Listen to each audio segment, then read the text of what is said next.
survivors, welcome back once again to episode 2 of the podcast. You guys have seen episode 1 and that is all about heads or tails. Today we have something a little bit more different for you, but make sure you head on and just watch all the way through to find out exactly what we are going to be talking about. I may be a new face to the EMEA series, and it makes sense because my name is Abstract, and I have been covering more towards the European side, such as the Free Fire Pro League. Recently did the Ultimate Squads as well. So for those people that are watching from the Europe, hello! I hope that you guys are happy to see me. But for now, I need to focus a little bit more onto the Free Fire EMEA Invitationals, which will be happening from the 20th of November all the way until the 27th of November. Make sure you guys catch that, okay? But as a little bit of a hype up, we do have this podcast for you, so hope that you guys enjoy. Make sure you guys hit the subscribe button and like as well.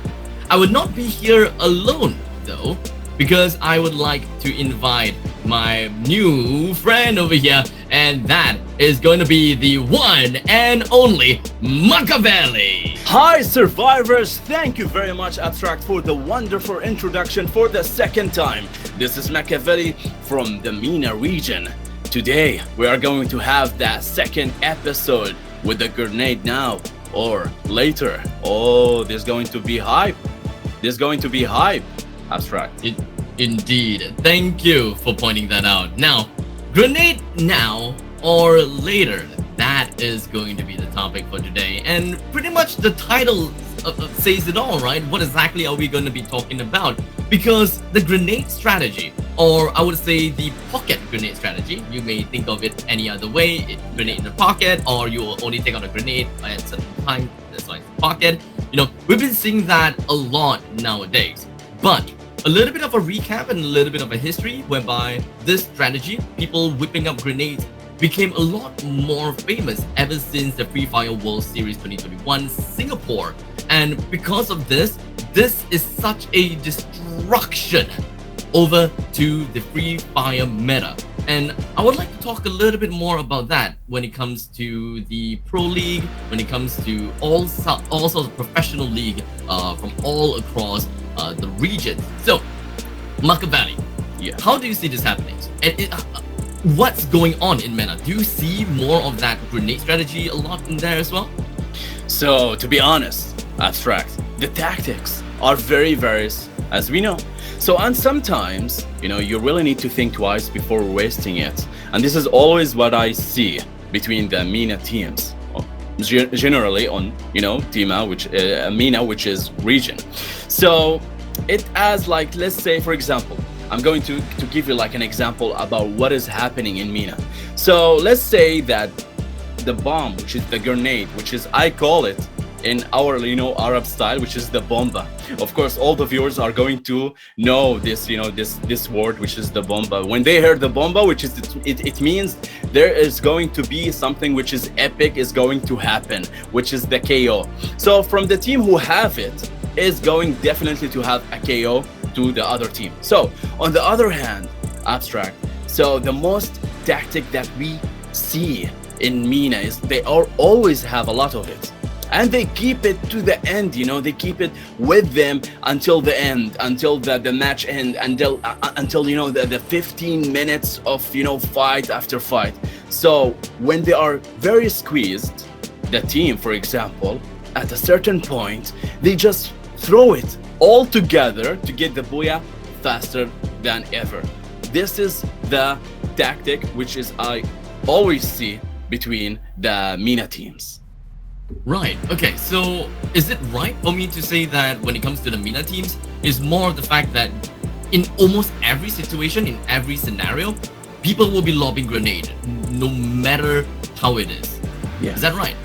Kind of, but like what I said, there's a various of ways to deal with the grenade. Grenade is not like just like any gun, any weapon, whatever it is. No, you need to concentrate. You need to study the opponent or the team, the other team, what they are doing. Are they like going to the right or going to the left? So at the exact time, at the exact moment, this is where the grenade is going to have a blow, let's say quadra or triple kill suddenly, and you will get the boya in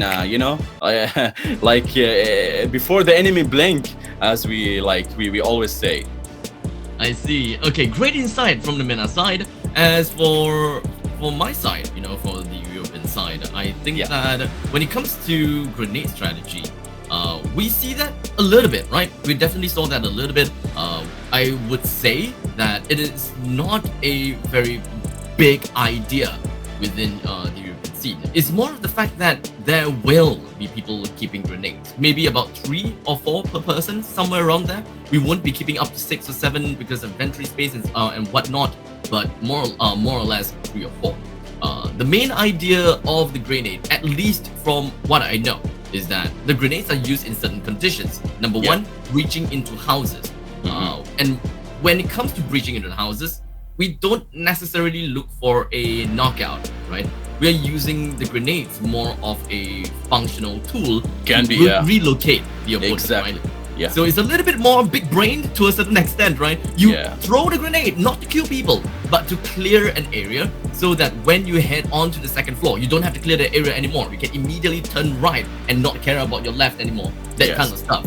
So I can get the idea. And of course, suffocating the opponents. That is what the grenade is perfect for. Can you imagine someone knocked down over here and the opponent team pops a grenade, pops a glue wall here, and then realize that, oh, you know what? I'm susceptible from the back. Pops another glue wall over here. You're essentially shutting yourself out from that. And what's the best way to kill the people inside, Makaveli? Grenade, the bomba, as we say in our region. Exactly. Your example is very accurate, abstract. Exactly, this is what is happening. There's different ways, different various of strategies, tactics. So you must be creative. You must think out of the box to how to save your team. The time, to be exact, is very certain on point. So we are speaking about just fly with your thoughts, and you will have a lot of different how to get the points. Be creative. Don't be too grounded as to how you want to use the grenade. But speaking about how to use the grenade, at least for the MENA side, do you guys usually throw grenades at the start, in the mid, or at the end of fights? The end, always the end, yes. Because what I mentioned before, when you are so squeezed, what we always see in MENA, they are some certain teams, they are squeezed. They don't know what to do, and they have a lot of grenade. So the best also strategy, which is or tactics that they use, all the team just throw the grenades. Make the other team go right to the left, to the front, to the back. They don't know where to go, and suddenly you will have a quadra kill. Suddenly you will have a boya in in just before even the enemy look behind or whatever. What exactly happened. So this is it. Right. Okay. So I would say that at least for the European side, it's a little bit different, right? Most of the time, the grenade is the opener. We are usually looking at grenades as the opener. The best way to start a fight is that when the opponents already have 2% incapacitated. That is the best way to start, so that you already have the numbers advantage. There are times that we are looking at them throwing in the mid stages of the fight because of the fact that there are glue walls propped up from both sides. You'll want to hit someone behind the glue walls in order to get yourself the advantage. Hardly we will ever see people ending a fight with a grenade, because technically we're looking at it that as a dream play, right? There's a fairy tale ending to a fight, and not a lot of people is capable of doing that. And thus, the European side, we usually have it at the front on fight and the midst of the fight.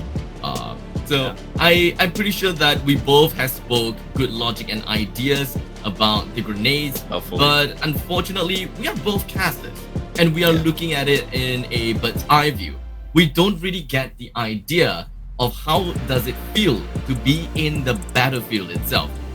And Makaveli, I believe that you may not know of this, but I do have a guest for you and I. Oh, really? Okay.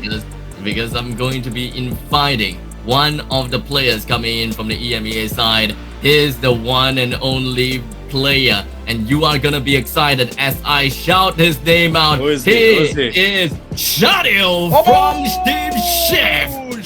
Hello guys. Yo, hey bro, welcome. Hello welcome, Makaveli, كيفك؟ Alhamdulillah, how you doing, bro? This is a very surprise, and you just surprised me, Abstract. A little bit of airtime for Shadio, right? Shadio, why don't you introduce yourself?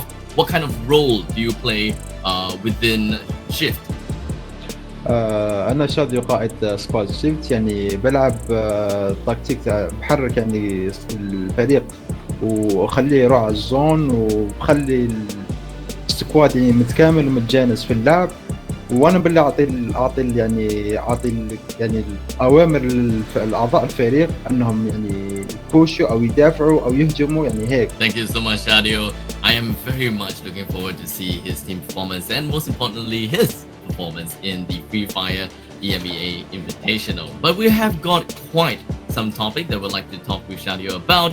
But before we even jump on to it, I believe that we have a small little clip to roll through. So let us take a look, and then afterwards, we'll have a good talk about it.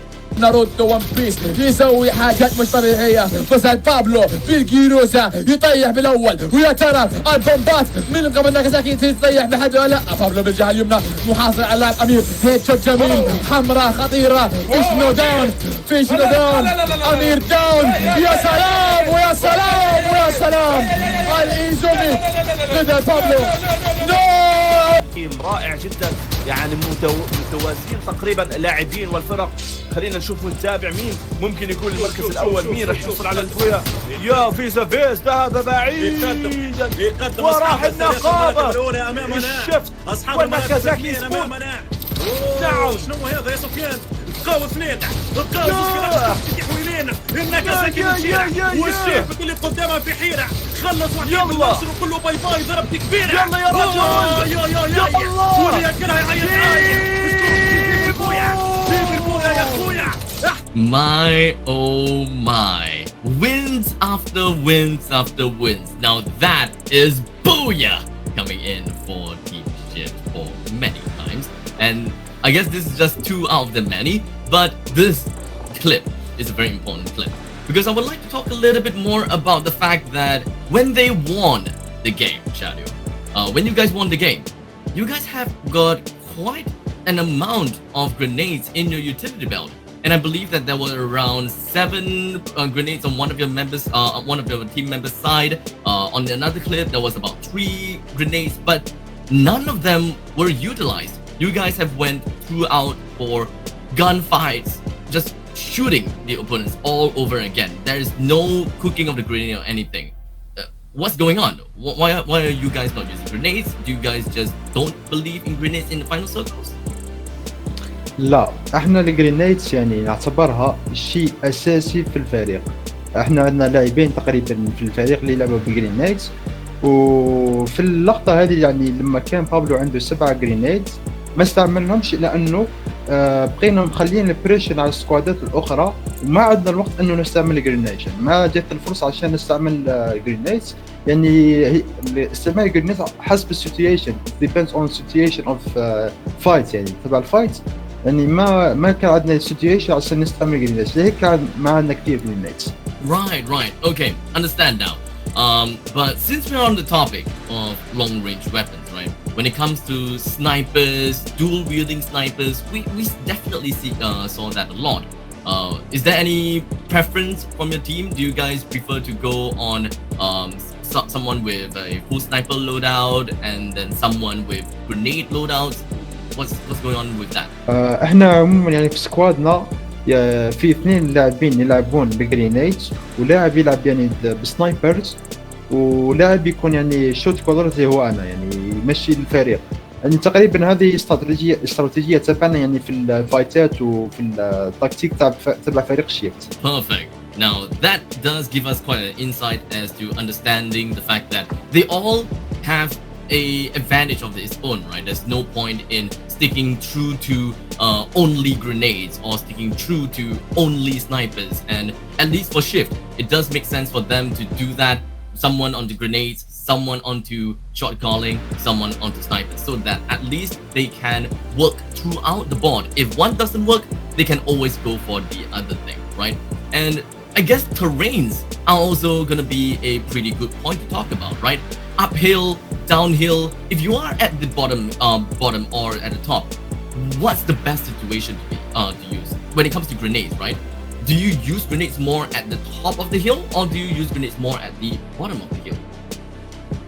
يعني بالنسبة للجرينيدز يعني أحسن شيء أنك تستعملهم لما يكون عندك الهاي جراوند، ما يكون عندك اللو جراوند، because يعني الهاي جراوند هي تخلي الجرينيد تنزل كثير، يعني تبعد كثير. بس لما يكون يعني تكون أنت من تحت يعني في اللو جراوند، الجرينيد ما راح تبعد كثير، يعني تكون صعب باستعمال. Understandable, right? When it comes to understanding the lobbing mechanics, you do have a further range, at least when it comes to that. So if you want to give out some element of surprise to other people with that, which I believe is something that the meta side likes to do, right? Elements of surprise, just lobbing grenades just when no one expected, and the last thing that you know is just ticking time bomb that is just going on either on the left, right, or right on you. And that is the kind of thing that we can definitely see from the meta side, which I am very excited for. I'm not too sure what else I can expect, but I gotta have to say that I have a lot of expectations. I'm very well looking forward to it. Thank you so much, Shadio, for coming in.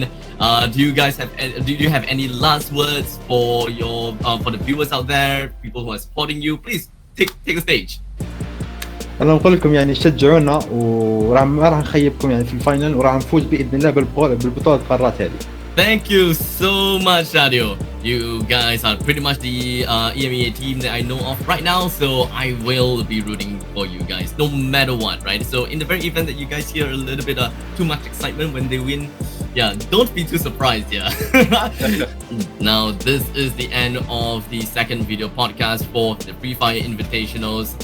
Make sure you guys tune in to the preliminary rounds of EMEA starting on the 20th and 21st of November. Make sure you watch it, and of course we will be able to tell if whether any of these meta would work, who is going to be the one to come up on top of this preliminary round, who's going to be playing on the heads, who's going to be playing on the tails.